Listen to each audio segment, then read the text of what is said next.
Hello Math 125 class. This video is about Markov chains. First, Markov chains are a stochastic process. It's a progressions of state from first state to second state to third state. We could find as many states as you would like to find. A state is just an observation or an outcome. And in this process, we have what's called a transition diagram we draw, and that's a picture of the process from one state to another state. We have a transition matrix as well. It's called P. And I gave you an example of one. P is equal to, you have two states, A and B. So you have A and B as your rows and A and B as your columns. Inside that, you have the probability of remaining in state A and starting in state A is 0.8. And then you could choose from going from state A to state B is 0.2. Then you could start in B and go to A and it's 0.3. And then starting in B and going to B is 0.7.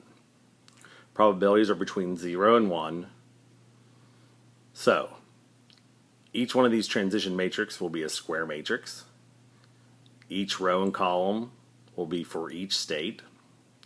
Each entry is between 0 and 1 since probability is between 0 and 1. And those numbers in that matrix represent probabilities. And number 4, the sum of each row is 1.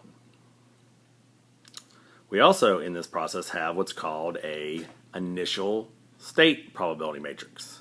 The probability of a possible state. It's abbreviated, but S sub 0 equals a matrix that's a row and has each state in it, A and B. The characteristics of this initial state probability matrix, it's a row matrix. Each entry is between 0 and 1 because once again they are probabilities. And the sum of a row has to be 1 as well.